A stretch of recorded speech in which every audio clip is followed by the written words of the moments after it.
Update कर रहे हैं आपको खिप्रो से, जहां HRJDO न्यूज की रिपोर्टर शहबाज अली शाकिर के मुताबिक तालका खिप्रो के महकमा आबपाशी की अजब करप्शन की गजब दास्तान आप चंद रोज कबल HRJDO न्यूज पर देख चुके हैं और कुछ मजीद तफसीलात आपके सामने पेश की जा रही हैं। फल सफाई के लिए जो बजट आता है वो साहब लोग ही खा जाते हैं। इसके अलावा इस सफाई में जो मिट्टी प्राइवेट लोग निकाल रहे हैं उस रकम से साहब लोग भरपूर हिस्सा ले रहे हैं।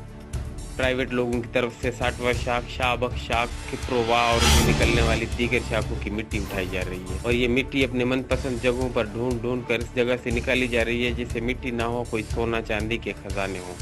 गैर मुतल्लिका अफराद की मिट्टी उठाने की वजह से शाखों से मुल्का सड़क बिल्कुल टूट फूट का शिकार हो गई, जो आगे चलकर किसी बड़े हादसे का सबब बन सकती है। इस मौके पर जब HRJDO न्यूज़ की टीम ने SDO इरिगेशन से रब्ता किया तो SDO ने कहा कि ऊपर इंजीनियर से बात करें। जब इंजीनियर से रब्ता किया गया तो उसका जवाब था कि हमारे पास फंड ही नहीं है, हम यहाँ सफाई कहाँ से करवाएं। अगर सिंध हुकूमत वाकई फंड नहीं दे रही तो आवाम का पैसा फिर कहाँ जा रहा है। जब फंड नहीं ले रहे तो आप भल सफाई ही नहीं, और अगर सिंध हुकूमत फंड जारी कर रही है तो उस करप्शन के आगे बंद कौन बांधेगा।